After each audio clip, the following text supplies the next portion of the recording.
dengan taufik dan hidayah untuk mencari masa dan meluangkan masa untuk sama-sama hadir pada waktu duha pada pagi ini, ketika mana orang lain sedang sibuk dengan urusan kehidupan harian.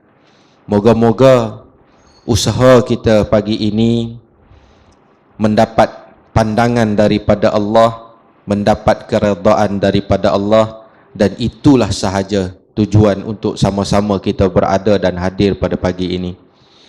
Saya mengucapkan terima kasih yang tidak terhingga kepada Abang Nasir, ya, kerana sudi menerima jemputan daripada saya di tempat yang tak seberapa ni. Orang pun tak berapa nak ramai Abang Nasir noh. Tapi jangan risau Abang Nasir. Malaikat penuh daripada lantai kita sehingga ke langit, insya-Allah. Amin ya rabbal alamin. Abang Nasir semalam ada musibah, ya. Mungkin ramai orang tahu dan bertanya, tapi masih lagi mampu, ya, untuk hadir sama-sama dengan kita pagi ini. Kalau tengok pada rupa paras, memang nampak wajah keletihan. Saya duk tenung tu.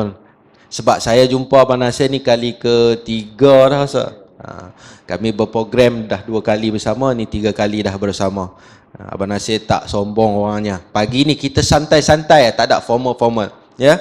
Baik, tuan-tuan muslimin dan muslimat yang dirahmati Allah. Mungkin ada yang pernah jumpa, ada yang pertama kali. Ada tak yang pernah dah jumpa? Angkat tangan tengok. Jangan malu-malu. Kita tak live. Kita rakaman. Tak ada lah. Semua tak pernah jumpa. Subhanallah. Dalam TV je lah. Dalam TV. Abang Nasir ni sedikit sebanyak lah nanti Abang Nasir akan cerita. Kita ada pusingan pengenalan, kemudian barulah kita pergi yang sedikit heavy lah, ya, terutama untuk kita lah yang bergelar suami dan yang bergelar ayah. InsyaAllah moga-moga ada manfaat. Abang Nasir kalau kita tengok ramai yang tak pernah jumpa, tapi saya pertama kali jumpa, saya rasa jatuh hati lah. Ni saja nak cerita sedikit lah flashback. Pertemuan pertama ketika mana saya berkuliah di Hulu Kelang, KL.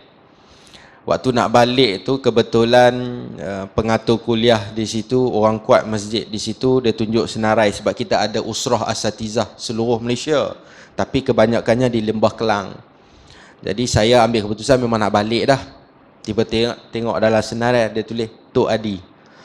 Membuatkan saya bermalam lagi 1 hari hanya semata-mata nak jumpa dengan Tok Adi. Bila jumpa dengan Tok Adi, kita duk ingat ialah film star lah kan. Dah pernah menang award dan sebagainya. Jadi kita dulu pun pernah lah juga kerja dalam bidang perfilman, tetapi di balik tabir, di belakang tabir.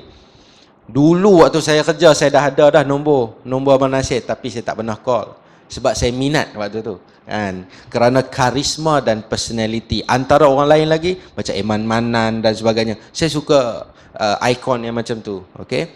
Kemudian bila jumpa dengan Tok Adi, rupanya Tok Adi memang menetap di Kedah pun tuan-tuan oi. Bukan duduk di Kuala Lumpur ke mana. Duduk di Kedah aja, di Gua Cempedak 20 tahun dah kan. Jadi mungkin akhir-akhir ini nama Nasir Bilal Khan ini meletup kembali. Tok Adi memang glamour dah. Tok Adi bukan Abang Nasir. Abang Nasir. Satgi kita tengok sama ke tak? Kan? Jadi Abang Nasir punya nama hari ini kembali menyinar kerana terlibat dengan program-program dakwah. Jadi saya waktu mula jumpa dengan Abang Nasir tu, saya dah ada dalam kepala dah, ini kalau buat forum kubur sedap ni kan. Tapi saya lupa nak ambil nombor telefon. Punya selfie, lupa nak ambil nombor telefon. Maka Masjid Jami'ul Jalal Pajak Song yang ambil dulu mula. Maka saya yang terakhir sedikit lah. Tapi tak apa kan. Siapa yang dahulu, siapa yang kemudian, itu tak ada masalah.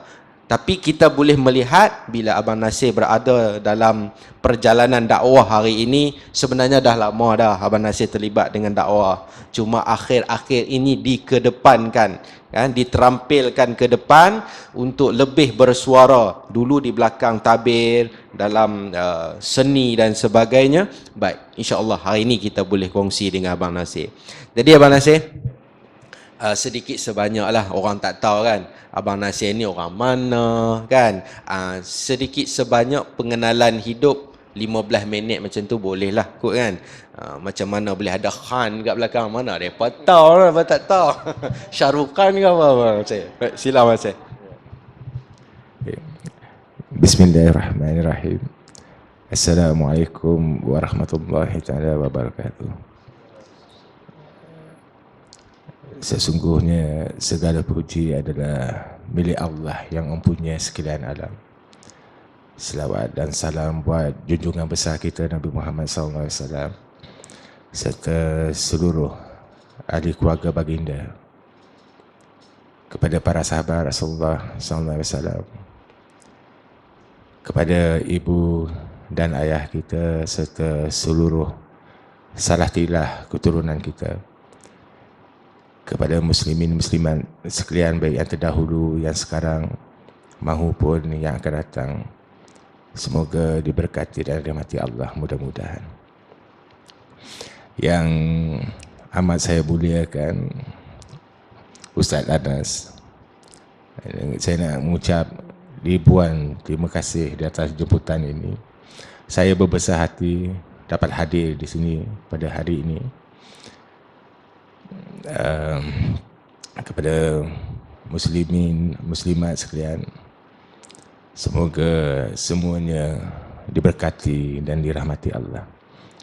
Sebenarnya tempat tak penting, jumlah tak penting, yang penting hati kan. Kalau hati itu okey, dia kata kualiti lebih baik daripada kuantiti. Itu perang Badar dulu tentera Islam 313 kan, tapi menang sebab kualiti kan. 313 tu ada kualiti. Okey, insya-Allah saya akan berusaha sebaik mungkin berkongsi pandangan, pengalaman dan maklumat. Saya ni sebenarnya arwah mak saya berasal daripada Labu, Negeri Sembilan. Berkahwin dengan arwah ayah saya daripada Pakistan, datang betul-betul daripada Pakistan sebelum sebelum merdeka kan. Meninggal pun balik Pakistan. Dia balik Pakistan nak uruskan tanah dia dekat Pakistan, jatuh sakit dan meninggal di Pakistan. Saya ni keturunan Pashtun, tapi nak ikutkan dia tak panggil Pashtun. Kalau orang kat sana dia panggil Pohtun kan. Itu sebutan dia sebenar. Dia Pohtun. Tapi orang kadang-kadang nak sebut dia Pashtun lah, mudah. Dia sebenarnya keturunan saya, kalau sebelah arwah ayah saya dia Khan Khil kan. Sepatutnya nama saya Nasir Khan Khil bin Bilan Khan Khil bin Samandar Khan Khil kan. Itu sepatutnya keturunan saya. Tapi arwah ayah saya dia tak mau nak letak Khan keturunan tu sebab dia takut nanti tak dapat taraf bibi putra. Dia letak Nasir saja. Sebenarnya nama saya Nasir bin Bilal Khan. Bila buang bin tu jadi Nasir Bilal Khan kan. Itu nama glamour lah yang selalu dipapar dekat TV. Saya ni dah mula-mula lah kahwin dengan orang Kuat Cepedak. Lepas tu saya ambil keputusan untuk menetap dekat Kuat Cepedak sebab saya masa saya budak-budak masa bersekolah, saya teringin sangat sebenarnya nak belajar kat sekolah pondok kan, teringin sangat tapi tak dapat peluang tu. Jadi bila saya dah beristeri, punya anak, saya bercita-cita kalau boleh anak-anak saya semua saya nak hantar masuk sekolah pondok. Sebab tu saya ambil keputusan untuk menetap dekat Kedah. Sebab dekat Kedah ni banyak pilihan kan. Sebab kalau dekat Kuala Lumpur pilihan untuk sekolah pondok tu tak ada. Sebab tu saya ambil keputusan untuk menetap dekat Kedah. Jadi bila mula-mula duduk dekat Kedah, saya cuba juga nak belajar cakap Kedah kan. Sekali mula-mula cakap-cakap, orang rumah saya ketawa. Dia kata, pasal apa awak ketawa? Dia kata, macam orang siap-siap kat Kedah. Dia kata, oh, okey. Lepas tu saya batalkan niat untuk berterusan menguasai bahasa Kedah. Saya dah terlibat dalam bidang seni ni sebenarnya lebih pada 30 tahun, 35 tahun macam tu, 35-36 tahun. Sejak umur saya 20 tahun, saya mula-mula daripada teater. Saya 4 tahun dalam teater, lepas tu saya belajar dengan arwah Mustafa Noor. Ada teknik lakonan moden dia panggil. Selepas tu baru saya berlakon drama and then filem kan, sampai sekarang. Sekarang saya kemungkinan nak produce, tapi bermula dengan dokumentari kot.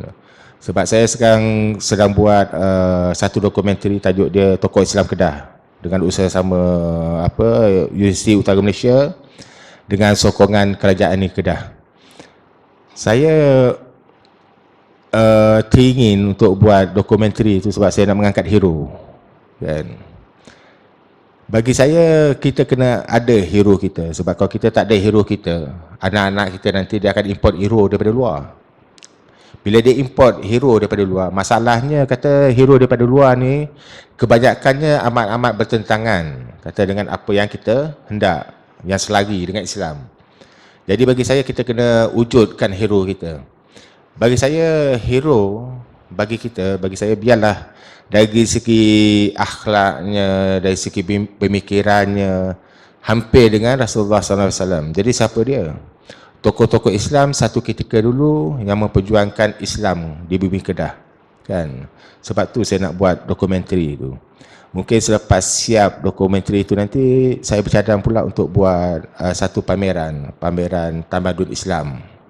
Akan dibuat di Kedah juga. Kenapa saya nak buat pameran tu? Sebab ada kawan saya bagi tahu, kawan saya ni dia doktor bahagian arkeologi. Dia antara penasihat Sultan Brunei. Sebab Sultan Brunei kalau nak tengok barang-barang yang berkaitan dengan apa ni, dia akan suruh doktor ni pergi siasat. Doktor Mananbung, orang Terengganu. Doktor ni bagi tahu saya, dia kata ada satu peti sejuk. Peti sejuk ni kalau kita letak barang dalam peti tu, dia jadi sejuk. Tapi tak sampailah jadi ais. Dia hanya setakat sejuk. Tenaga dia pakai pelita. Dia pakai pelita untuk sejukkan barang dalam peti itu. Mungkin barat dia ambil, kan, dia curi kata teknologi tu, lepas tu dia upgrade jadi peti ais yang kita pakai sekarang. Tapi basic teknologi tu dihasilkan oleh cendekiawan Islam dulu. Kan? Kenapa saya nak buat benda ni? Sebab saya nak tarik balik ke kiblat masyarakat kita, terutama golongan muda. Jangan pandang barat itu sebagai contoh kemajuan. Kemajuan sebenarnya ada dalam Islam. Masalah kita tak gali apa yang ada dalam Islam. Sebagai contohlah, kita tak gali perut bumi tanah Melayu ni, mana nak dapat emas, mana nak dapat minyak, kan, mana nak dapat biji timah. Kena usaha gali. Bila kita gali baru kita dapat segala khazanah yang ada dalam perut bumi. Begitu juga kata dengan Islam, kita tak akan dapat keluarkan segala khazanah. Itu sebenarnya apa yang dilakukan oleh cendekiawan Islam dulu, seperti Ibn Sina, Ibn Khaldun, kan, segalanya. Diorang tu buat usaha satu ketika dulu untuk menggali, kan, apa yang ada dalam Islam. Itu yang sebenarnya yang mempelopori bidang perubatan, kan, matematik, kebanyakan cendekiawan Islam, kan. Jadi saya sebenarnya nak menyedarkan balik, terutama generasi muda, kan. Kita nak sedarkan diorang, sebab diorang ni sebenarnya diorang tak sedar diorang tengah mimpi sebenarnya, kan. Ada yang mimpi ambil lab, kan, itu mak rempit lah, kan. Macam-macam mimpi. Jadi kita nak kejutkan diorang tu, kan. Kejutkan diorang tu daripada mimpi, lepas tu suruh jalankan tanggungjawab masing-masing, kan. InsyaAllah. Okey, buat permulaan kot.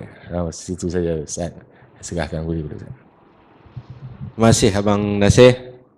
So, Muslimin dan Muslimat dah dengar suara pertama, percakapan nada gaya bahasa yang pertama.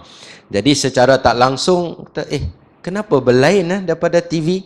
Kalau nak ikutkan dari segi watak filem yang lama-lama dulu, kan, isteri perempuan dot dia ada trademark dia sendiri. Kalau Mai Tok Adi dia ada trademark dia sendiri, kan. Jadi secara tak langsung bila Abang Nasir mula bercakap, nampak lain. Itulah yang sebenarnya Yang perlu kita tahu bahawa tidak semua orang yang berada dalam industri seni ini kebanyakannya gila glamour sahaja. Hanya suka-suka, seronok-seronok yang seperti mana kita tengok artis-artis hari ini. Tidak. Sebab Abang Nasir antara orang yang bukan saja berlakon, tetapi orang yang berfikir dan membuat kajian. Buat kajian dari segi filem dan sebagainya, apa implikasi dia kepada generasi anak umat Islam terutamanya. Baik, untuk melepaskan rindu lah kan. Sebab hari ni mai awak rambut tak putih. Kan, lalu rambut putih, janggut putih dengan serban. Kan, hari ni mai tengok muda pula. Ubah Abang Nasir orang Abang Nasir? 56 muda lagi terang-tantang. Kan? Jadi insyaAllah mungkin Abang Nasir boleh cerita sikit kepada kita kajian-kajian ataupun pandangan sendiri Abang Nasir sendiri selaku orang yang terlibat dengan seni, ya, atas filem dan sebagainya. Apa yang boleh dikongsikan dengan kami ni, orang yang sentiasa berada di hadapan kaca TV dan wayang sebagainya. Sebab hari ini kalau kita melihat hiburan diangkat, diagungkan gila-gila. Terlalu banyak. Tak sama macam dulu. Hari ini boleh katakan sepanjang tahun, macam hari ini, tahun ni 2016. Untuk 2017, mereka sudah mempunyai perancangan setahun. Contohlah kan, dengan Maharaja Lawak Mega. Selesai Maharaja Lawak Mega, dia masuk Gegar Vaganza. Untuk budak-budak dia ada Ceria Popstar. Untuk orang tua-tua dia ada Otai. Otai masih berbisa dan sebagainya. Macam-macam. Sepanjang tahun, reality TV tidak akan berhenti. Dia ada siap sepanjang tahun program dia. Akademi Fantasia. Satgi mai hak tu pula, mai hak ni. Dia create. Dalam keadaan anak-anak muda kita sedang lalai. Kan? Sedangkan mak ayah masih dengan budaya tak apa. Biar pi. Kemudian dengan cerita pula. Apa intipati movie, telefilm yang ada pada hari ini? Lebih kepada kecintaan. Yang baru-baru ni yang tengah tayang, Suamiku Tanpa Cinta, lepas tu apa, Sweet Like Honey, apa semua tu. Itu semua ke arah budaya love, cinta sesama manusia. Tak ada apa, tetapi cinta yang berlebihan, tidak ada ketuhanan. Filem dan drama yang lebih kepada ketuhanan ni, nak mengajak kepada dakwah ni ada, tetapi dia tak mencapai tahap dia. Tak boleh nak tarik orang-orang muda kita terutamanya. Tapi yang paling latest, mungkin Abang Nasir boleh komen juga sedikit tentang filem Munafik. Saya tengok dah, tapi bukan di wayang, Astro First. Saya buat tahu Ustaz Anafi wayang pula. Tak, saya tengok filem Munafik daripada awal sampai habis. Saya melihat, pertama yang saya lihat, tidak ada seorang pun yang buka aurat. Pelakon wanita dia tak ada buka aurat. Tak buka aurat. Dan dialog, skrip dalam tu, wow. Antara yang terbaik setakat ni lah. Dari segi perbualan, perbahasan, dialog dengan syaitan dan jin dalam bahasa Arab, tuan-tuan. Kata ini bukan itu yang kita tunggu-tunggu hari ini dengan Syamsul Yusoffnya. Kemudian tak lama lagi Abang Nasir pula yang akan produce dan sebagainya. Itu yang kita nanti-nantikan, suatu produk yang boleh mengenepikan produk-produk yang sedia ada hari ini. InsyaAllah Abang Nasir. Tapi Abang Nasir mulakanlah trademark dulu dan sekarang kan, pengobat rindu, rakaman pun ada kan. Apa sajalah Abang Nasir yang Abang Nasir nak ni. Saya kalau boleh nak duduk bawah aja. Terima kasih Ustaz Nas. Muslimat sekalian, semoga diberkati dan dirahmati Allah. Mula-mula dengan Tok Adi. Suara Tok Adi ni macam-macam orang cuba nak tiru. Adalah yang hampir-hampir tu kan. Macam kumpulan Syirul, Nabil kadang-kadang. Dia sebenarnya, suara tu saya pilih. Bagi saya pilih suara tu. Bagi saya Tok Adi ni orang yang jujur ikhlas, yang amanah dengan hidup dia. Sebab satu, dia penggali kubur. Penggali kubur ni biasanya dia kerja untuk orang yang mati. Orang dah mati kan. Jadi orang mati, mana boleh bagi kita apa-apa. Kan? Jadi bila dia bekerja, maksudnya tanpa harap balasan apa pun, barulah dia kata ikhlas. Kan? Orang yang jujur ikhlas. Jadi bagi saya, Tok Adi ni dia bercakap, dia pakai suara hati. Kan? Suara tu keluar daripada hati dia terus. Sebab kalau manusia tu masih bercakap dengan suara fikiran, bila dia bercakap, dia fikir dulu, aku bercakap ni untung ke rugi? Rugi. Aku tak payah bercakap lah kan. Aku bercakap ni kata orang suka ke tak suka? Orang tak suka, kalau orang tak suka, aku tak payah bercakap lah. Tapi Tok Adi ni tak. Dia bercakap dengan suara hati kan. Daripada hati dia terus keluar. Dia lebih kurang lah. Marilah sama-sama kita berdoa supaya dipermudahkan akan urusan kita. Alhamdulillah. Lebih kurang. Itu pilihan yang saya buat untuk watak Tok Adi ni. Dia sebenarnya berlakon ni payah kan. Saya belajar 30 tahun kan. Dia sebenarnya apa pun dia kena ada ilmu. Kalau kita tak ada ilmu, kita akan sesat dalam perkara. Sebagai contoh kata, kita tak belajar tentang ilmu lakonan, kita akan sesat dalam lakonan. Sepatutnya watak tu jadi macam ni, jadi lain kan.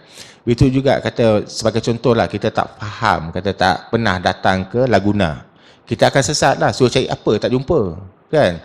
Tapi kalau kita dah kenal seluruhnya tentang Laguna ni, sebut saja kan, nak pergi mana, kita boleh explain, macam ni, macam ni, macam ni kan. Itu yang pentingnya ilmu kan. Dengan ilmu tu insya-Allah kan, kita tak akan sesat. Maksudnya kata apa sajalah dalam kehidupan, kalau tak ada ilmu kita akan sesat dalam kehidupan tu. Jadi kena cari kan, cari supaya tak sesat, kita tahu jalan pulang. Itu yang penting. Okey. Kata tentang dia sebenarnya macam ni kan. Apa yang ada di sekitar kita kan, hendak tak hendak, perkara tu akan memberi kesan kepada diri kita kan, maksudnya mempengaruh diri kita. Sebagai contoh lah, okey, nyamuk Aedes, dia hinggap isap darah, dia tinggalkan kuman. Kuman tu begitu halus, kita pandang dengan mata kasar ni tak nampak, kena pakai mikroskop, kanta pembesar, pandang baru nampak kuman tu, sebab terlampau halus. Walaupun terlampau halus masuk dalam darah kita, kesan dia boleh mengakibatkan kematian. Kesan dia cukup dahsyat. Begitu juga kata dengan apa yang ada di sekitar kita kan, baik makanannya, baik minumannya, TV, telefon, segala-galanya, apa yang ada di sekitar kita, dia tetap akan memberi kesan. Tidak kepada kita, isteri kita, anak kita, cucu cicit kita satu hari nanti. Jadi kita nak kita ni dipengaruhi oleh apa kan. Kalau kita nak diri kita ni dipengaruhi oleh Bollywood, kena tengoklah setiap yang ada di sekitar kita semua Bollywood, tema Bollywood kan. InsyaAllah besok anak cakap Melayu pun tak tahu kan, cakap Hindustan kan. Begitu juga kata, kalau kita nak Islam itu mempengaruhi diri kita, kena ada apa di sekitar kita semua benda Islam. Maksudnya apabila wujud satu perkara itu, kita kena Islam kan. Wujud TV, maksudnya kena Islam, bukan kata suruh TV itu mengucap tak. Maksudnya apa yang ada dalam TV itu kan adalah selari dengan Islam kan. Begitu juga apabila wujud makanan, kita kena Islam kan, makanan tu coklat Islam, Maggi Islam, segala-galanya kan. Saya nak kongsi satu lah pengalaman saya di Taman Melati KL. Saya kalau dekat Kuala Lumpur, saya tumpang rumah abang saya di Taman Melati. Saya suka lah duduk macam ni, kita bertukar-tukar pandangan, maklumat dengan kawan-kawan. Satu hari malam dekat satu kedai mamak kan, saya suka teh tarik kan. Kalau saya tak ada teh tarik, saya tak boleh hidup. Saya pergi mana pun. Ada saya pergi kat Indonesia shooting kan, susah nak dapat teh tarik. Rupanya kat tempat lain tak ada, yang ada dekat Malaysia je teh tarik. Saya ni orang keturunan Pakistan. Arwah ayah saya dia wajib pagi-pagi teh tarik kan. Bila saya dididik teh tarik, bila besar saya pun nak kena ada teh tarik. Tak ada teh tarik tak boleh, terasa tak sempurna hidup.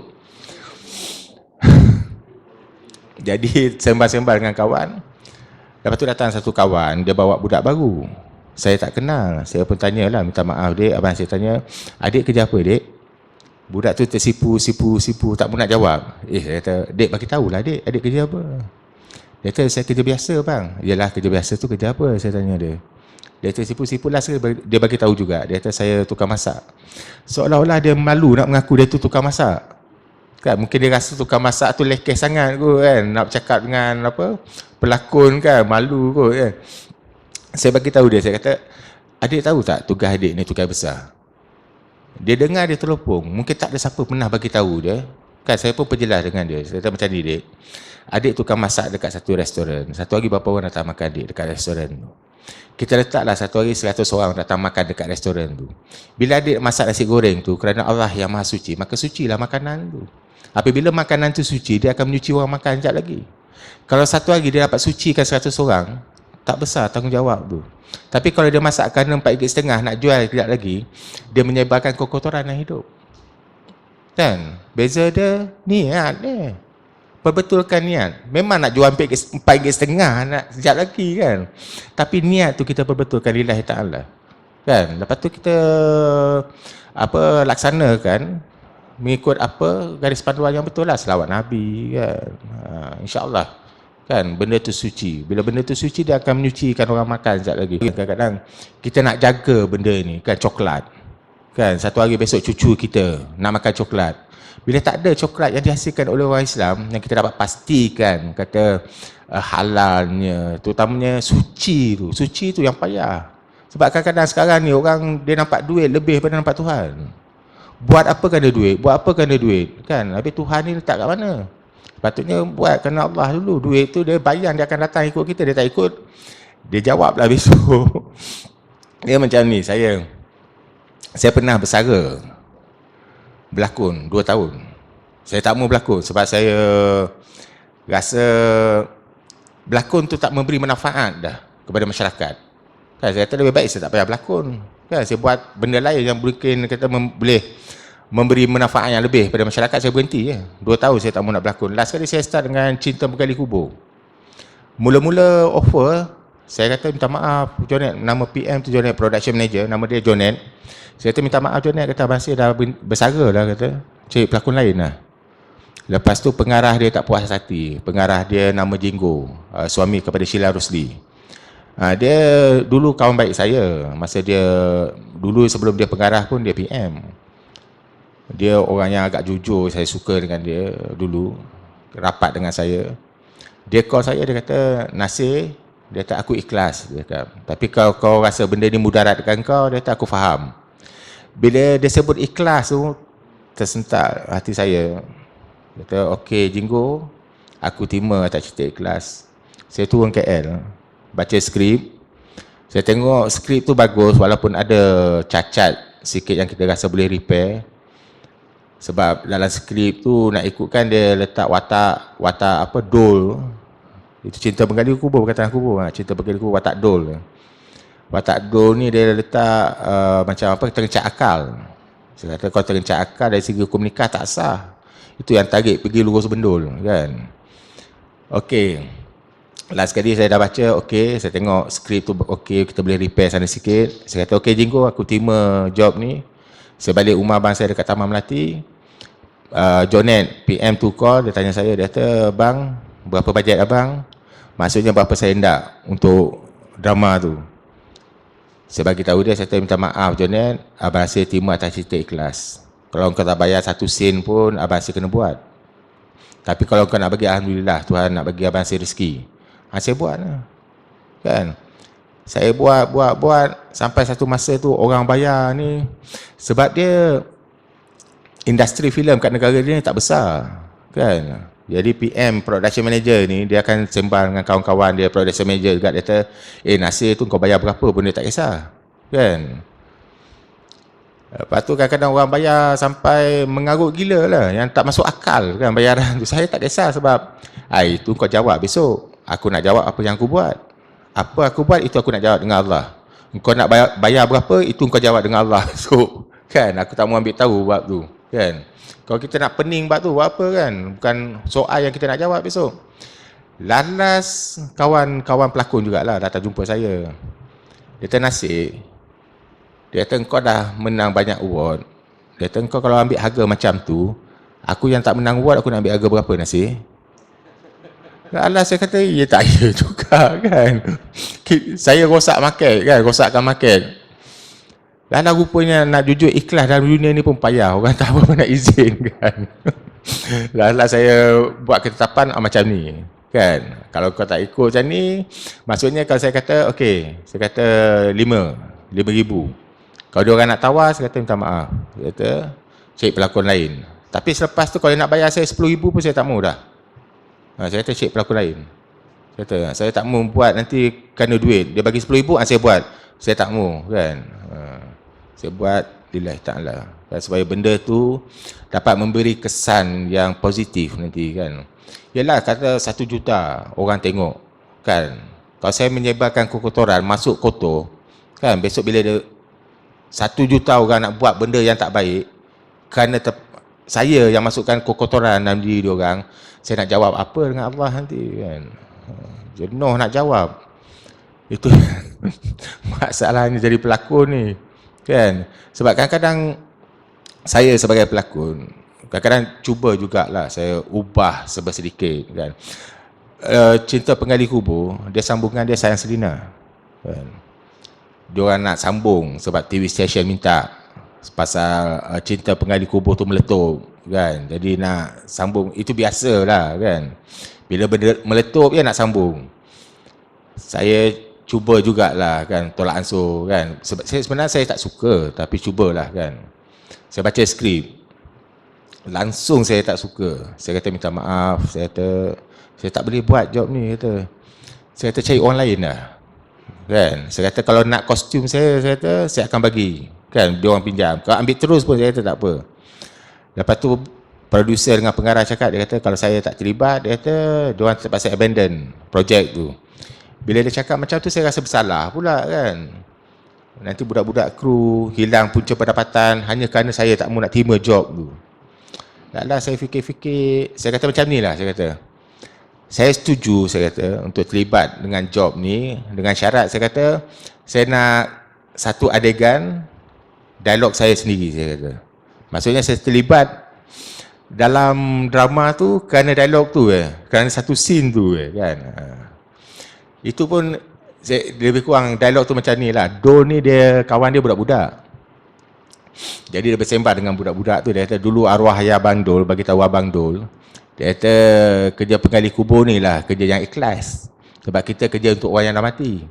Orang mati ni mana boleh bagi kita apa-apa. Jadi bila kita bekerja tanpa harap balasan apa pun, barulah ikhlas nama dia. Lepas tu arwah ayah Abang Dol dia pesan lagi, kalau kita nak selamat hidup dalam dunia ni, kita kena anggap orang hidup ni semua orang-orang yang dah mati. Jadi bila kita bekerja, tak dapat gaji, tak dapat upah, kita tak rasa sakit hati. Sebab orang mati mana boleh bagi kita apa-apa.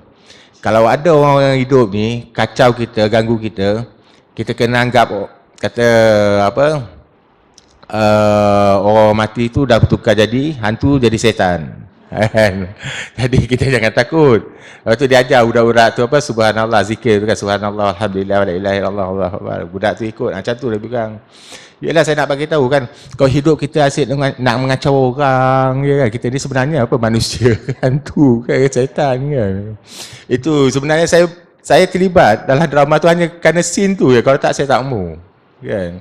Sebab saya nak supaya apa yang kita buat tu memberi kata sesuatu kebaikan kan. Maksudnya kita menjernihkan kan keadaan yang ada sekarang. Supaya bila jernih tu kita akan nampak kata kebenaran itu dengan lebih jelas kan. Supaya kita bila kita nampak kebenaran itu dengan lebih jelas, barulah kita boleh mengangkat kebenaran itu dan meletakkan di tempat yang sepatutnya dia berada kan. Tu. Dia sebenarnya, saya sebenarnya nak buat satu kerja. Saya namakan Susunan Alam kan. Dia sebenarnya tu kadang-kadang orang kata orang seni ni, orang seni dia memperhalusi perkara kan. Apa saja dia tengok, dia akan cuba perhalusi, dia cuba melihat apa ada di sebalik sesuatu perkara kan. Nak kata sioman sebenarnya tak berapa sioman. Itu sebab kalau kita tengok dia macam ni lah, kita kata seni fotografi kan. Kalau kita letak botol, kau suruh orang biasa ambil gambar, Dia terus ambil kan kamera atau telefon dia cam ambil kan. Tapi kalau orang sini letak satu botol, suruh ambil gambar, dia tak terus ambil. Dia akan keliling. Dia tengok. Kadang-kadang 1 jam duk keliling tengok sebab dia nak tengok daripada sudut mana sepatutnya dia ambil gambar tu. Kan kesulitan dia alih keliling lagi kan, sebab dia nak tengok cahaya lampu macam mana kan. Last sekali baru dia ambil keputusan untuk ambil itu. Dia kata tak berapa nak siuman, tapi nak letak dekat hospital bahagia tak boleh pasal dia tak diluluskan sebagai orang gila kan. Okey, orang sini ni dia memperhalusi banyak perkara, macam-macam perkara kan. Saya pun macam tu lah. Saya cuba memperhalusi apa saja. Kadang-kadang perkataan pun saya perhalusi. Dia bukan perhalusi apa, bagaimana setiap perkataan tu kita dapat gunakan supaya mungkin memberi semangat kepada kita atau membuat kita lebih faham akan sesuatu perkara. Sebagai contohlah, ada satu perkataan saya nak kupas, perkataan hantu. Perkataan hantu ni, kalau kita tanya orang kita, apa dia hantu? Dia kata putih anak, toyol, apa semua, hantu. Perkataan hantu ni bila kita terbalikkan, dia jadi Tuhan. Tuhan, dia jadi Tuhan. Betul tak? Dia sebenarnya, apa perkataan hantu, apa maksud dia sebenarnya? Dia macam ni, kata, masalah hutang yang menghantui diri kita. Bila kita solat sekejap lagi, kita takbiratul ihram, Allahu Akbar, apa saja yang menghantui diri kita akan datang. Maksudnya dia jadi apa? Dia jadi Tuhan.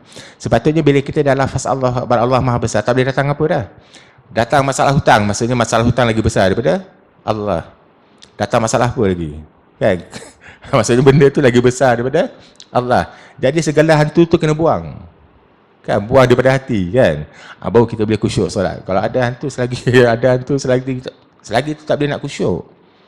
Kan? Dia akan datang. Itu dia nak sucikan hati kita ni daripada segala hantu, segala berhala dia sebenar maksudnya. Dia kata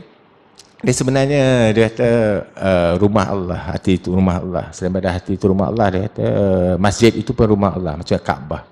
Kan? Masa zaman jahiliah dulu, Kaabah ni dikelilingi oleh berhala-berhala. Ada yang dakwa 313, ada yang dakwa 360 berhala yang ada di sekitar Kaabah. Kalau kita tanya orang kita, apa dia berhala tu? Dia kata patung-patung. Dia sebenarnya dia kata hala tujuh hati. Apabila hati itu berat pada kekayaan, hati itu memberhalakan kekayaan. Berat hati itu pada bangsa, hati itu memberhalakan bangsa. Berat hati itu pada negara, hati itu memberhalakan negara. Jadi segala berhala itu kena buang. Baru Islam tu boleh bersatu balik. Baru wujud satu ada tujuh, iaitu Allah. Bila banyak sangat berhala, kan, ada nak berhalakan tu, ada nak berhalakan ni. Itu sebab Islam sekarang jadi berterabur. Kan? Sebab kita tak bersatu. Kan? Cina ni dia keluarkan berhala di hati tu dia keluarkan, dia ukir-ukir, dia namakan dewa kekayaan, dia sembah balik. Kita sorok kat hati kan.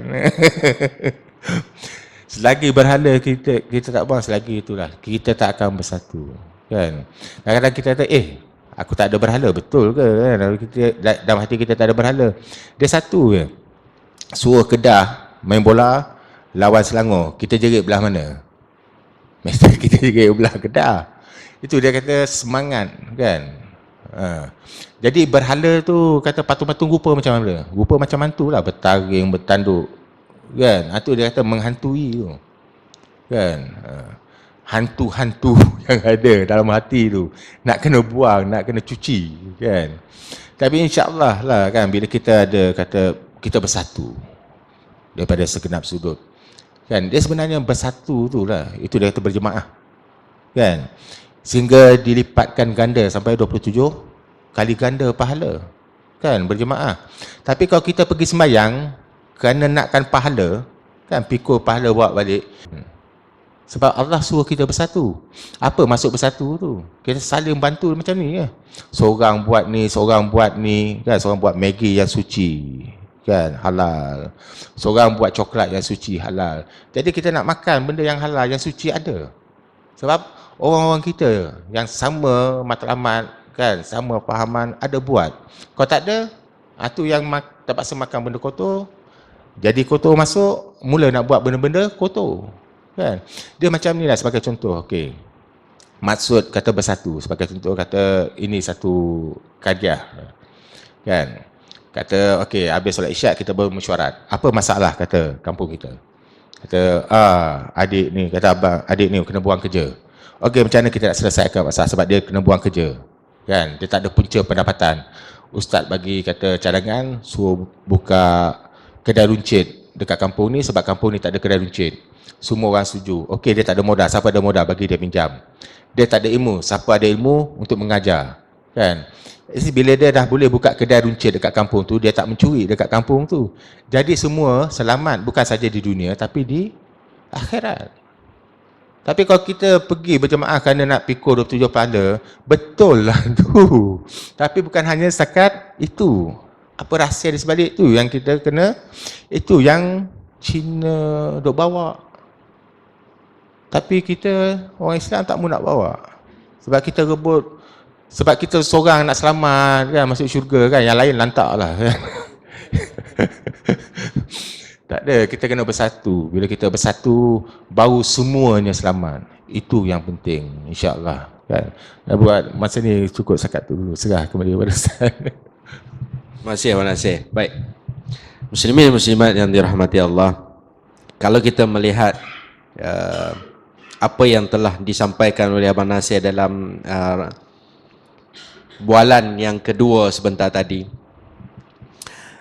mungkin ada yang boleh faham, ada yang tak berapa boleh faham. Saya ambil sedikit kenapa Abang Nasir setuju untuk siri yang kedua penggali kubur. Kerana ada satu scene yang Abang Nasir sendiri nak terlibat. Mungkin bagi kita tak ada apa-apa. Sebab mungkin kita dah tonton pun cerita tu. Tapi kita tak rasa apa-apa. Tuan-tuan, kalau kita sebagai ayah, sebagai suami menonton filem, drama, apa saja bentuk hiburan, kita sendiri tak boleh ada mengkaji apa yang dipersembahkan, bagaimana dengan anak-anak kita. Ni yang kita nak bawa hari ni. Anak-anak kita biarkan, okey? Daripada kecil dia dimomokkan, hantu, dihantui dengan kartun-kartun daripada luar negara, kan? Dengan ikon-ikon hero yang dibawa daripada luar negara daripada kecil. Kemudian dia meningkat remaja. Bila meningkat usia remaja, dia nak kepada cinta. Dia tonton pula drama-drama cinta banyak. Setiap petang, setiap malam movie pasal cinta. Dan bila dia tengok filem cinta, drama cinta, membuatkan dia teringin nak berada seperti mana yang dia lakonkan. Sebab apa? Yang melakonkan tu, dia ada satu karisma, dia ada personality yang digilai, dipuja. Mereka nak jadi macam tu. Anak lelaki, anak perempuan. Nampak? Bila dah masuk lebih tinggi, dalam lagi, mungkin filem-filem yang melibatkan akidah. Maka secara tak langsung, kita sendiri yang biar anak kita terpengaruh dengan ideologi-ideologi ni. Sedangkan ketika ini kita berada di hujung-hujung sangat fasa akhir zaman. Saya nak ulas 2-3 hari lepas, rasanya kemarin kot, 6 hari bulan. Ustaz Abdullah Khairi, Ustaz Aslin, Ustaz Lufi, forum di Jeneri. Abang kita hak baju hijau Tengku pergi rakam. Saya tonton semalam apa yang telah disampaikan. Ustaz Aslin cakap antaranya dalam forum tersebut, anak-anak kita sekarang ni kalau gila kepada Bollywood lah. Apa maksud di dalam lagu Janam-Janam tu? Ustaz Aslim mengaji di Pakistan. Abang boleh cakap Hindustan abang? Tak boleh. Maka dia ulas kembali apa maksud tu, aku berlari dalam cinta dengan air arak kalau tak silap. Tu saya nak potong video tu, saya nak sebar. Saya nak bagi orang kita faham. Sama juga dengan abang Radhi Melissa ke siapa ke tak silap. Ijam Medicine. Baru ni di Sungai Petani juga. Dia bagi tahu budak-budak rockers, ya, rock kapak dan sebagainya, duduk pergi nyanyi lagu orang putih. Apa maksud yang duduk menyanyi tu? dengan bentuk jari yang dibuat macam ni. Apa? Ni syaitan punya tanduk dan sebagainya. Kita tak tahu. Tapi mak ayah pi masjid. Mak ayah pi dengar kuliah. Tapi bila balik dia tak upaya nak halang anak dia daripada tengok cerita yang bukan-bukan. Tak boleh nak halang. Mak pula pi duduk sekali. Macam mana tuan-tuan? Kita hari ni anak-anak kita seronok beli teddy bear, beli bear apa semua. Hak yang patung-patung yang memang secara ideologi ni sedang diterapkan ke dalam pemikiran anak-anak kita. Mata satu, walaupun kita belajar Dajjal bukan mata satu, dia mata dua. Tetapi mereka nak bagi tahu kata, esok ni kalau orang ni main macam ni, dia baik. Lepas tu kartun banyak pula letak binatang anak-anak kita. Lagu pig kan, khinzir, kerbau pendek menyanyi seronok apa semua. Depa merasa comelnya. Ya makhluk Allah. Tapi tak ada binatang lain ke yang boleh buat kita rasa kasih dan cinta lebih untuk dijadikan esok ni kalau dia pergi pasar raya nak beli patung tu nak letak di rumah. Tuan-tuan nak jawab apa? Ni anak-anak kita kalau hak tok-tok ni cucu-cucu kita ni. Sebenarnya sebab tu kadang-kadang kita duk pergi jumpa ustaz, tolonglah doa dekat anak saya ni ustaz. Kan, tolong buat ayak dekat dia. Kita sendiri sebagai pendidik di rumah gagal, ada pula benda lain yang sedang menerapkan pemikiran duk didik anak kita. TV campur dengan internet pula, ada YouTube. YouTube macam-macam cerita boleh tengok. Yang tak lepas tapisan dia di TV ada dalam YouTube. Ni hari ni. Okey. Orang melihat bual bicara bersama Nasir Billah-Khan tak ada apa. Sedangkan itu yang saya bawa. Bila Abang Nasir orang yang mengkaji. Dia mengkaji apa di sebaliknya dan apa yang berlaku dalam masyarakat kita hari ini. Ini yang kita nak kongsi.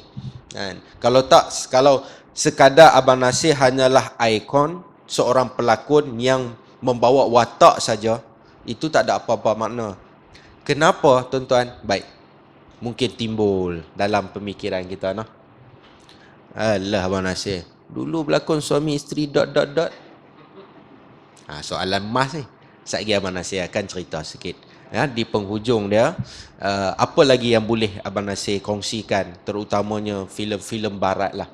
InsyaAllah kita akan ada satu ceramah berkenaan dengan Da Vinci Code. Da Vinci Code, ya, oleh Ustaz Auni, pakar sejarah. Ustaz Auni best Ustaz. Abang Nasir. Apa yang terselit? Ideologi Freemason dan sebagainya. Di sini juga nanti. Hujung bulan ni ada jadual 29 kalau tak silap. 29 ke 30? Lebih kurang. Lebih ataupun kurang. Jadual ada kat bawah tuan-tuan. Baik Abang Nasir sebagai penutup. Kongsi bersama-sama dengan kita pagi ni. Apa saja yang Abang Nasir boleh cerita berkenaan dengan filem suami isteri dan ... Tadi tak ada terima. Kena boleh buat. Hak tu lain dah seronok kan. Sebelum ni hak tu orang nak bawa. Kemudian bila mai tu Adi orang tukar anda, alhamdulillah kan.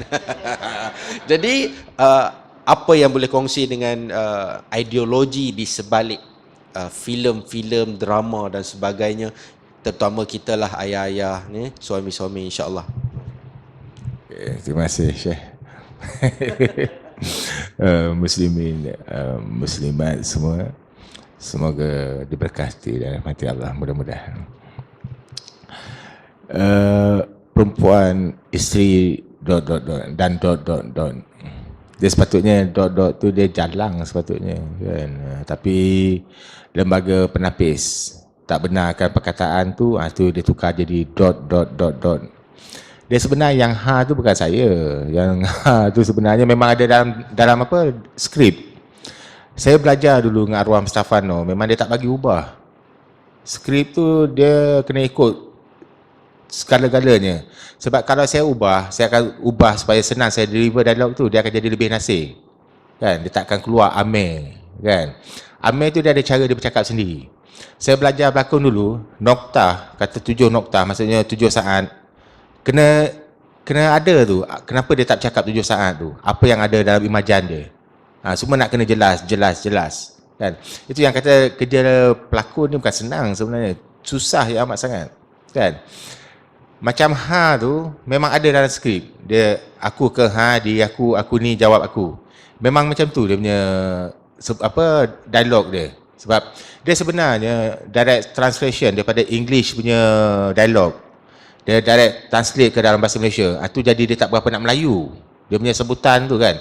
Aku ke ha, dia aku ni jawab aku. Jadi kena bawa macam tu lah. Itu yang keluar macam, sebenarnya filem tu filem yang paling saya benci sebenarnya. Paling saya benci, kan. Sehingga saya pernah bercakap dengan kawan-kawan pengarah tu, saya tak payah sebut nama dia. Saya kata kalau pengarah tu nak saya berlakon dengan dia, dia bayar 1 juta apa, saya tak akan berlakon. Saya kata kalau dia nak saya berlakon dengan dia, saya kata dia kena belajar jadi Melayu balik. Maksudnya sebenarnya saya kata Melayu, saya patut Islam balik. Sebab saya tak suka apa yang ada, dia punya pemikiran yang ada dalam filem tu. Saya tak setuju. Sebab kalau nak ikutkan last kali Sofia Jane, saya bunuh. Kan? Saya bunuh. Dia mati, jenazah dia, kedudukan jenazah dia lebih kurang macam ni. Tahu tak apa?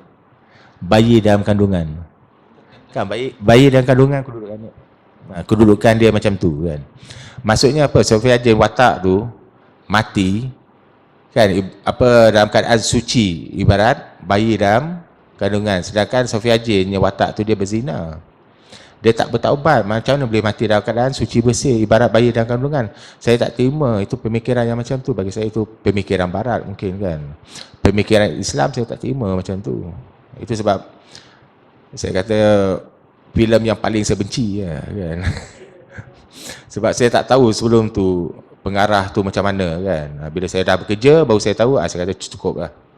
Sebenarnya antara filem yang, bukan filem lah, drama yang paling saya suka, salah satu tajuk dia Pinggiran. Pinggiran ni dah hampir 25 tahun tayang kat TV3. Saya berlakon dengan Idan Nirina. Saya bawa watak buta, Idan Nirina dia bawa watak orang pekak, orang yang tak dengar. Jadi macam mana dua orang ni boleh bercinta, orang pekak dengan orang buta? Okey, Idan Nirina ni nikmat dia mata, kan, apa yang dia nampak sebab dia tak dengar. Saya pula buta, apa yang saya dengar. Macam Idan Nirina ni bila dia pekak, sebutan dia tak cantik. Tidak boleh. Kenapa? Kan? Jadi bila saya dengar tak cantik, kenapa saya jatuh cinta pada yang tak cantik saya dengar? Kan? Idan Nirina pula nikmat dia mata, apa yang dia nampak, kan. Macam mana dia boleh jatuh cinta pada saya? Kan saya buat buta yang buruk, kan, mulut pun sengit. Kenapa dia jatuh cinta pada yang buruk yang dia lihat? Sebab kedua manusia ni dia kenal kualiti manusia yang sebenarnya. Bukan pada yang kita lihat, bukan pada yang kita dengar, tapi dia letak di pinggir hati. Di situ letaknya kualiti manusia, kan. Cuba bercakap pasal tu lah. Sebab skrip tu dihasilkan oleh kawan baik saya, kan. Yang saya seronok dengan skrip-skrip yang macam tu. Saya pernah juga nak buat ada satu skrip, tapi bila buat last kali jadi lain. Sebab masa tu saya hanya ada idea, suruh kawan buat, tiba-tiba kawan buat jadi lain. Tak upayalah. Tajuk dia apa? Samsing Dalam Hati Ada Taman. Nampak? Dia komedi lah. Filem komedi. Bagi saya Samsing lambang kuasa. Kata Samsing dekat Sungai Petani. Maksudnya dekat Sungai Petani ni dia yang berkuasa. Bagi saya orang yang ada kuasa ni hati dia macam mana? Hati dia ada taman tak? Hati dia baik tak? Kalau hati dia baik, dia akan buat kebaikan. Tapi kalau hati dia tak baik, dia akan merosakkan masyarakat. Tak kira lah kuasa sebagai politik ke, pemimpin ke, kuasa sebagai mak bapak ke, kuasa sebagai majikan ke, kan. Siapa yang ada kuasa tu hati dia bagaimana, kan. Saya nak bercerita pasal tu, cerita pasal kuasa dan orang yang ada kuasa, kan. Saya nak kupas benda tu. Dia sebenarnya kalau filem daripada luar, kebanyakannya amat-amat bertentangan, memang racun sebenarnya. Saya pernah tengok ada satu filem tajuk dia Telos the Mummy. Ditayangkan di TV2 dalam 10-15 tahun dulu. Saya tengok filem tu, bulu roma saya naik satu badan. Saya nampak, kan, apa yang dia cuba nak hantar, kan. Peluru dia tu saya tahu amat-amat bahaya. Okey, Telos the Mummy. Dia Telos ni nama mami, kan. Nama syaitan ni lah, kan, Telos. Okey. Dia kata telos ni akan bangun di akhir zaman. Mesej dia, apa yang dia nak bagi tahu, dia kata apa cara sekalipun dia kata kena bendung kebangkitan telos ni. Dia kata telos ni kalau nak bangun, dia kata jangan benarkan. Sebab kalau kita benarkan dia bangun, dia kata kita akan nayar satu hari besok, dia kata kan. Okey, pada fahaman orang Nasrani, orang Kristian dia kata Rasulullah SAW syaitan. Itu yang apa, Salman Rushdie dia tulis apa, Satanic Verses, surah syaitan. Ada Pakistan dalam buat malu. Okey, orang Nasrani dia kata Rasulullah SAW syaitan. Jadi kita orang Islam ni dia kata pengikut syaitan.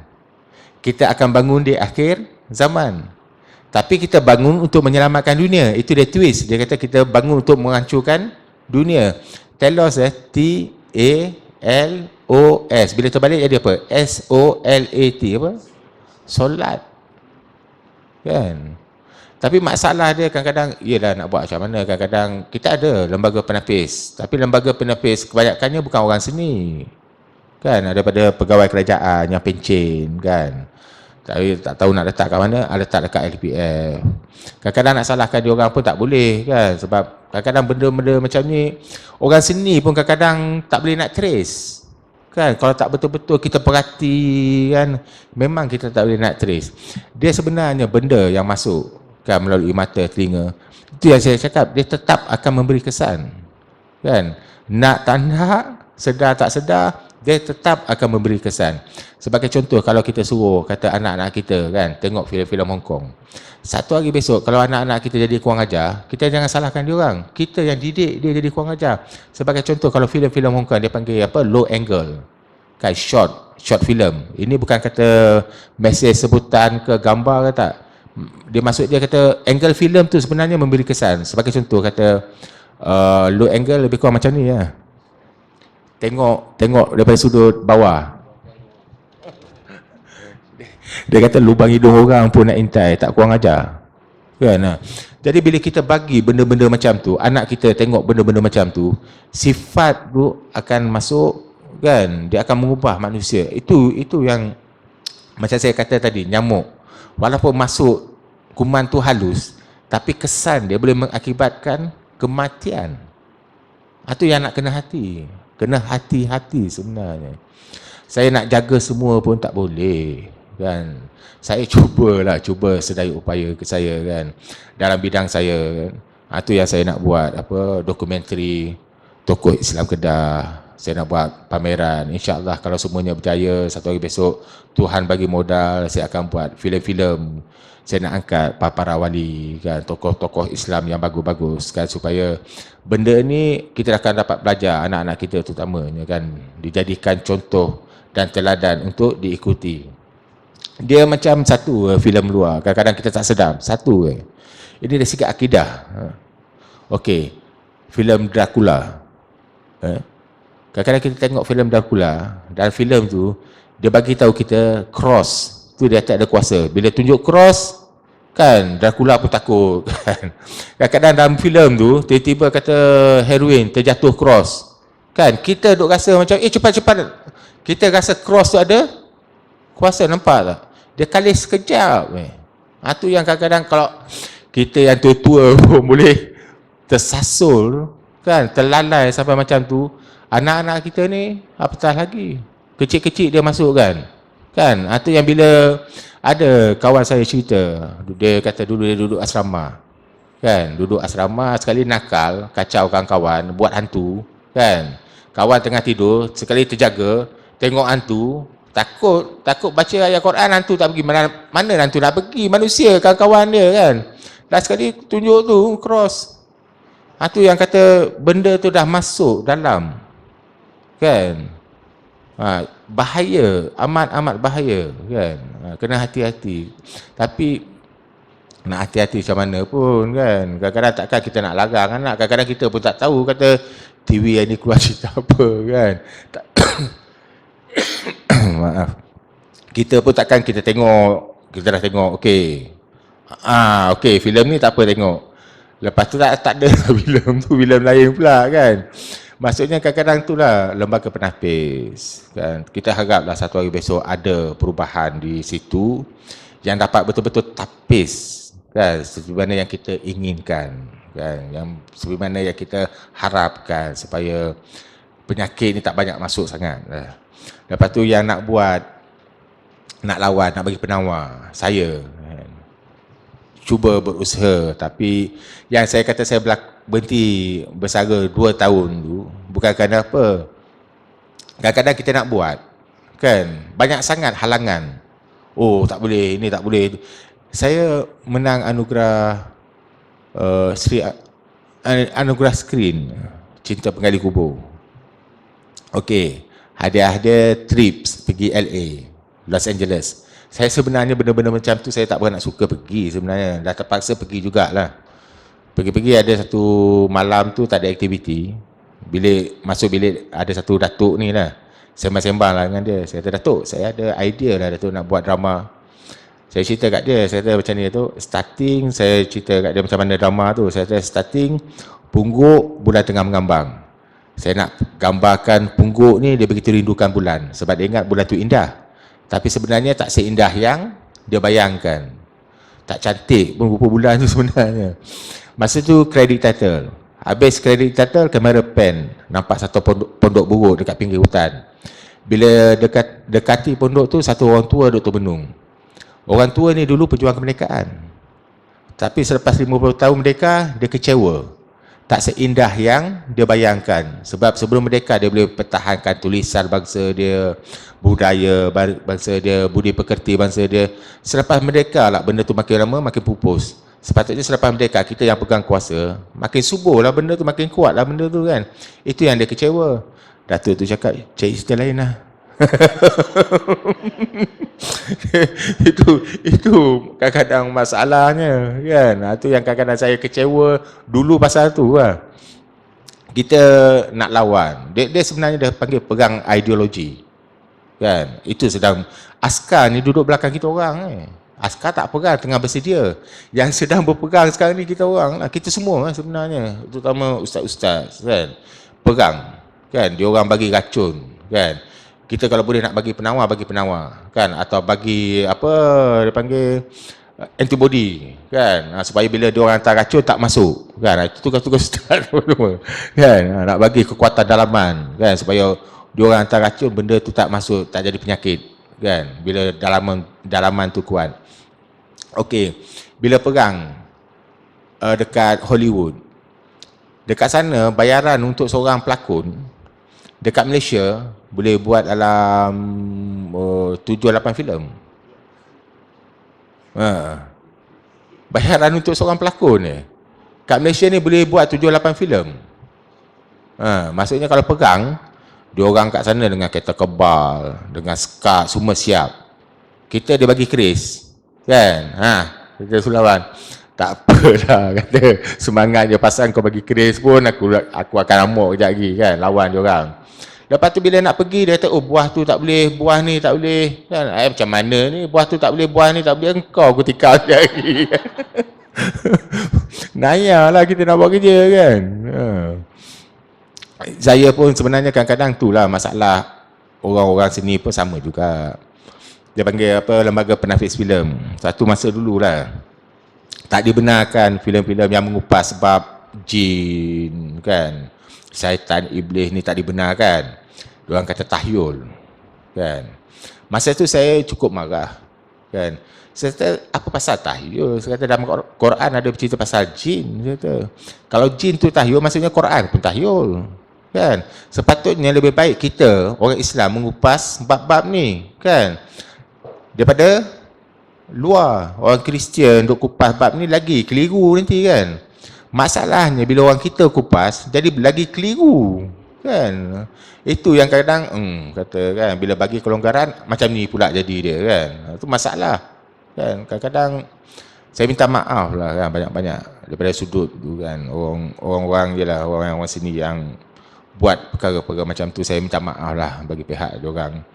Mudah-mudahan satu hari besok diorang faham sebenarnya tanggungjawab. Sebab hidup ni sebenarnya tak ada lain melainkan Tanggungjawab. Sebab hidup ni bagi saya adalah satu amanah daripada Allah.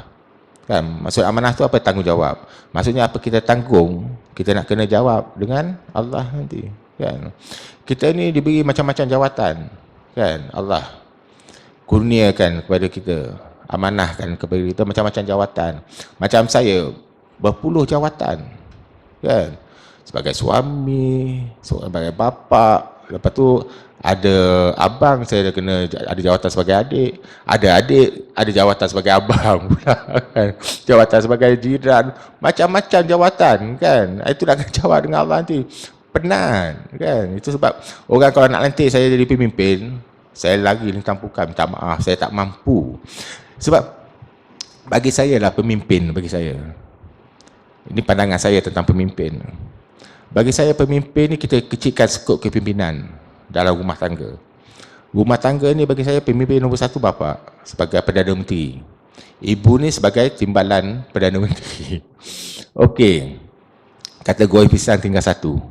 Saya bapa, saya nak makan. Sekali anak datang minta, bah lapar bah. Kita sebagai bapa kita makan ke kita bagi anak? Atau sebagai ibu kita makan ke kita bagi anak? Mesti kita bagi anak, kan? Maksudnya anak kenyang dulu, bapa kenyang. Itu bapa yang bertanggungjawab.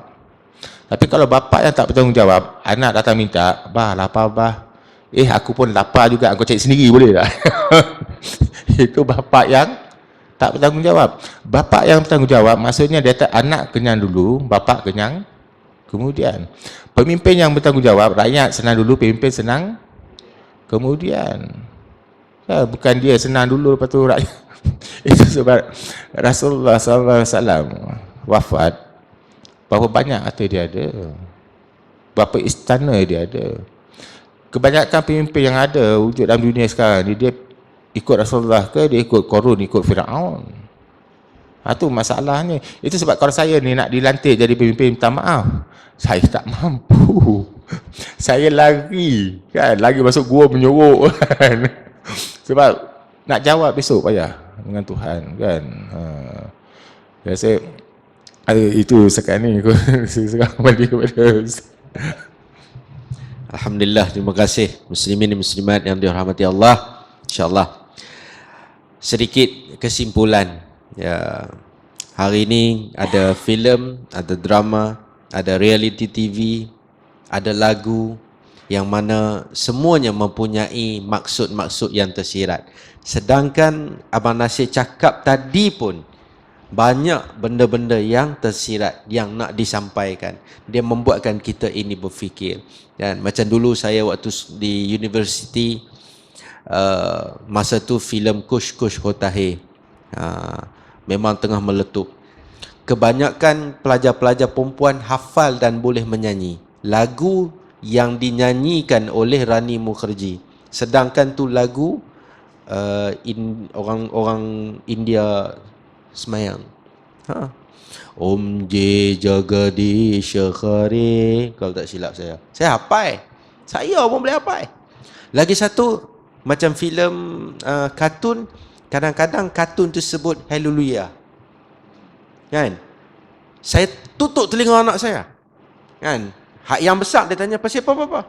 Kata, ni sebutan orang Kristian. Kena maklum. Sekali dia ingat itu adalah seni kata dalam lagu yang tak ada apa-apa makna. Haleluya. Kan? Tuan-tuan, bahaya ni semua ni. Kan? InsyaAllah. Itu perkataan yang biasa-biasa kita dengar. Perkataan-perkataan yang lain, Jesus is God, apa semua, na'udzubillah min zalik. Itu semua banyak dalam tu. InsyaAllah, itulah antara usaha saya untuk masyarakat di Laguna terutamanya, di Sungai Petani. Di sini kita bukan saja bawa program-program keilmuan, tapi kita juga bawa program-program tarbiyah. Ini adalah salah satu program tarbiyah. Saya bawa ikon-ikon yang ikhlas dalam turun ke padang berdakwah. Dan benda yang kita anggap remeh, benda ni, tapi sebenarnya dia membawa kesan yang besar, yang mana ideologi, kata Abang Nasir, kita yang sedang berperang, sedangkan tentera sedang bersedia je. Apabila datangnya Imamul Mahdi ketika itu kita, isteri dan anak-anak, bagaimana keadaannya? Dalam keadaan Imamul Mahdi turun, dunia ni sedang menghadapi peperangan yang tidak pernah dalam sejarah ketamadunan manusia.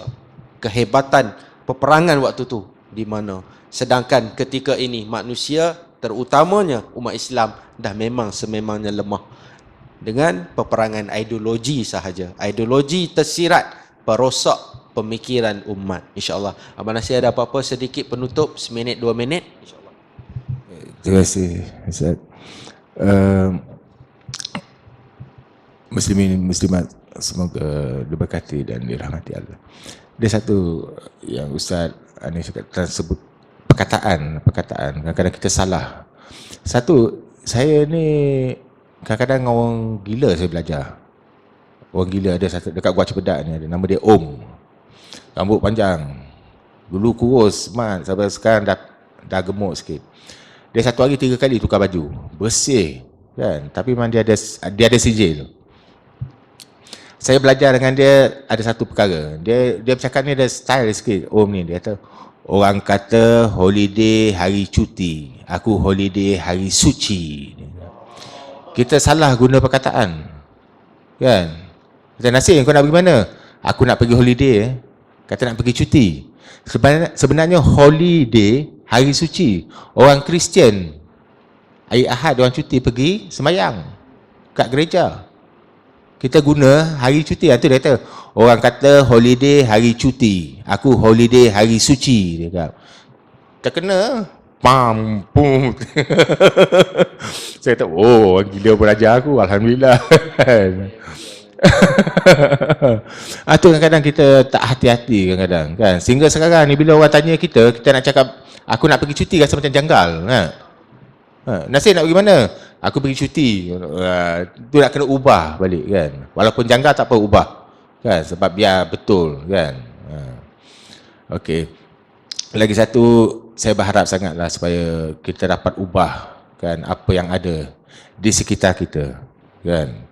Sikit, kan, supaya satu hari besok kita berhasil. Apa yang ada di sekitar kita adalah kehendak Islam, kehendak Allah.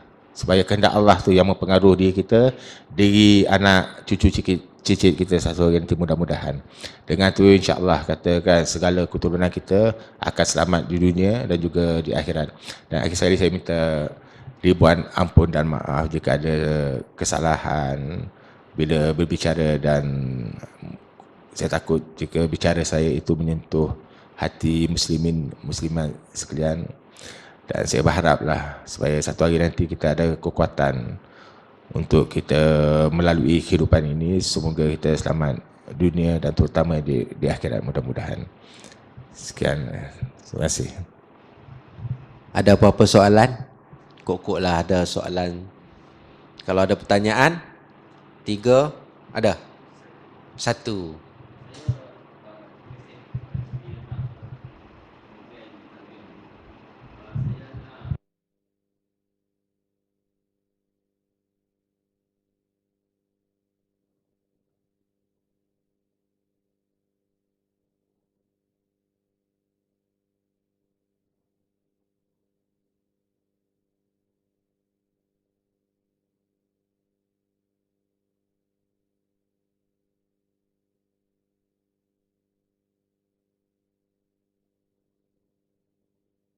Abang Cop sebab ke? Aje. Ni Bilal kita ni. Oh, terima kasih di atas soalan. Dia sebenarnya bagi saya tentang watak, saya tak kisah, kan? Sebab dia penting keseluruhan filem, kan? Filem, kesan filem tu keseluruhan, kan? Watak saya ni sebenarnya dia kata leading role. Leading role ni dibawa biasanya oleh orang yang watak utama. Macam kalau yang lain tu dia panggil supporting role, watak pembantu, kan? Itu sebab setiap filem dia ada tajuk, kan? Tajuk tu biasanya dibawa oleh leading role, pelaku utama, kan? Kalau saya sebagai pelaku pembantu, kan, saya hanya akan membantu. Sebagai contoh kata filem Bohsia, kan? Saya tak banyak, saya sikit saja watak saya. Datuk Yusof Aslam offer kat saya, kata Nasir nak berlakon dengan abang. Okey, sekali saya baca skrip. Bila saya baca skrip, saya tak mau, saya tak terima. Saya kata, minta maaf Datuk, saya kata, saya tak boleh lah Datuk cari pelakon lain lah. Dia kata, pasal apa? Saya kata, memang watak tu watak jahat. Dia rogol apa, anak tiri dia. Kan? Dia rogol anak tiri dia. Lepas tu dia kena bunuh. Saya tak apa kaitan saya dengan Bosya ni. Saya kata, watak ni tak ada apa. Macam tempelan, saya kata, lebih baik tak payah wujud, saya kata. Kalau saya nak, saya kata, saya kan yang buat dia jadi Bosya kan, lepas tu dia bunuh saya, itu saya nak, saya cakap saya mengakibatkan dia jadi macam tu kan, maksudnya supaya orang belajar, itu yang penting.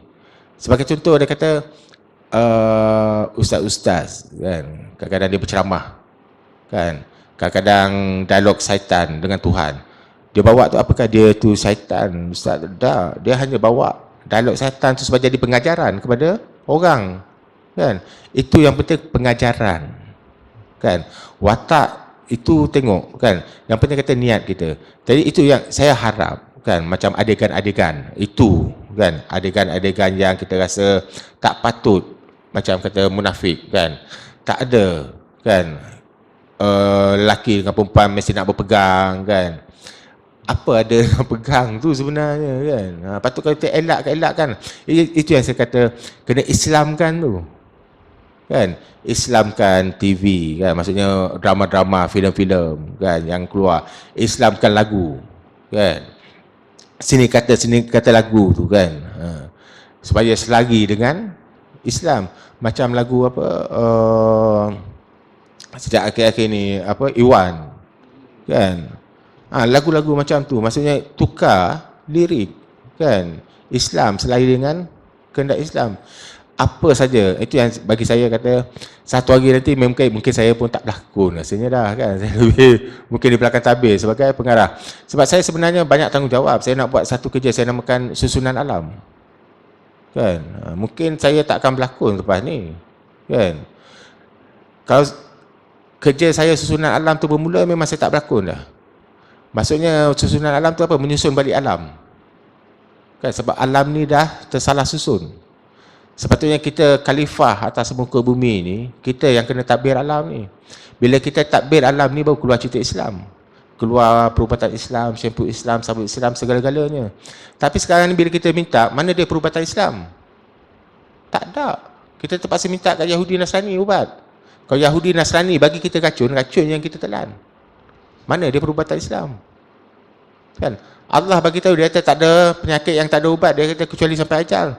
Mana dia ubat tu? Masalah kita tak buat kerja kan. Last sekali kita terpaksa minta dengan Yahudi Nasrani ubat, patutnya dia orang tu kena minta dengan kita ubat. Masalahnya kita lena. Itu yang saya kata, saya nak kena kejut kan budak-budak ni. Bangun, jangan lena dah, jangan mimpi dah, bangun, laksanakan tugas masing-masing kan. Pertama sekali, pelajar-pelajar, suruh dia orang faham kan, belajar tu untuk apa kan. Satu hari besok apa tugas kan, selepas habis belajar kan. Bila kita sama-sama faham dan sama-sama dapat melaksanakan, insya-Allah kita semua-semua akan selamat. Itu saja kan. Sekarang ni kata kencing manis, ubat lah sebeban, sembuh tak sembuh. Sebab itu apa, kapitalismenya pemikiran. Dia kata kalau dah sembuh, dia kata tak laku ubat, tak kaya lah diorang. Itu masalah dia. Macam peti ais, kalau kita pakai 30 tahun tak rosak, jenuh lah. Itu sebab diorang dah memang apa kan, itu kapitalismenya pemikiran Yahudi punya apa kan, memang dia ada set benda tu. Itu sebab kita kena bawa apa, cerita cahaya kan. Maksudnya apabila datang cahaya, kegelapan itu wajib menghilang dengan sendiri kan. Kita kena bawa cerita ni. Bila keluar cerita Islam, cerita Yahudi Nasrani ni, dia wajib hilang kan. Bukti ni, pasang lampu, apa jadi pada kegelapan? Hilang kan. Masalahnya cerita Islam ni kita bawa tak bawa kan. Kita kena mula kan, bawa sikit demi sedikit lah, nak terus tak boleh kan. Kita sikit insya-Allah satu hari besok sempurna kan Islam tu. Itu saja. Ada lagi soalan? Tak ada nah? Habis, clear. Alhamdulillah, insya-Allah. Muslimin muslimat yang dirahmati Allah. Apa yang Abang Nasir kata tadi, semoga kita ini bersatulah dalam membantu, mengambil peranan masing-masing. Kerana hari ini antara kita pun masih lagi bertelingkah. Antara umat Islam pun masih lagi bergaduh. Macam mana kita nak ambil peranan masing-masing, insya-Allah. Selagi mana kita boleh mampu untuk bantu, bantulah menggunakan kemahiran, ilmu dan kekuatan masing-masing. Cukup. Sekadar itu pertemuan kita pada pagi ini. Saya mewakili Pusat Tarbiyah Unais mengucapkan jutaan terima kasih lah, kesudian Abang Nasir bersama kita dan semua yang sudi hadir, yang terus menyokong Pusat Tarbiyah Unais. Tiada yuran, tiada bayaran, insya-Allah selagi mana mampu sampai bila-bila lah. Banyak juga cadangan, Ustaz bagilah, kenakanlah yuran walau 10. Saya tak akan kenakan walau sekupang. InsyaAllah saya cuba istiqamah kan, jatuh bangun, insyaAllah Allah akan gerakkan hati-hati orang yang diberikan hidayah untuk membantu pusat tarbiyah. Kenapa nak takut kan? Kita punya overhead cost tak adalah sampai 10-20 ribu sebulan kan, 7-8 ribu je. Sebab setiap guru yang datang di sini tuan-tuan, semua saya bagi, walaupun mereka tak mau ambil, saya bagi sebab kita nak raih guru-guru kita kan. Jadi cuba bayangkanlah, kelas bahasa Arab ada berapa, kelas qiraat ada berapa, kelas tuan-tuan boleh kalkulate lah. Dan saya tak bagi sikit-sikit lah kan. Kalau orang lain bagi 100, saya tak bagi 100, saya bagi lebih daripada tu. Saya raih sebab saya benar rasa mai jauh bagi RM50. Apa ustaz tak ikhlas memanglah tak ikhlas kita. Ustaz tu ikhlas, kita yang nak bagi kat ustaz tu. Betul tak Abang Nasir? Itu sama juga macam Abang Nasir jelas tadi. Ustaz tu mai dengan lillahi ta'ala, dia keluar rumah, aku pergi nak mengajar kan, dia jawab dengan Allah. Kita yang panggil dia ni, kita yang jemput dia ni, kita pula kena jawab dengan Allah. Kita bagi. Dia tak mau terima, dia nak terima tu terpulang. Tapi selalunya dia tak mau terima, tapi saya bagi juga. Saya pusing sana, pusing. Ustaz tak mau untuk isteri. Isteri saya banyak duit dah. Untuk anak-anak ustaz. Kita nak juga bagi. Sebab apa? Kita main mengaji, kita nak tumpang keberkatan dia. InsyaAllah tuan-tuan, ya, sama-samalah bantu. Kalau ada anak, boleh hantar anak mai. Ustaz Wadi pun bulan ni tak ada sebab ada program. Ustaz Wadi sebenarnya nak bersama dengan Abang Nasir sebab dia nak kupas isu perfilman ni. Dia antara orang yang suka buat kajian juga, tapi oleh kerana dah accept kan job yang lain, tawaran yang lain, jadi tak dapat bersama. Ustaz Abdullah Khairi pun tak boleh dapat bersama. Dia nak juga, dengan Abang Nasir aku tak pernah lagi ni, tapi dia dah susun awal jadual dia, insya-Allah. Jadi kita sudahi, kita akhiri perhimpunan kita pada pagi ini dengan tasbih kafarah dan suratul As, insya-Allah.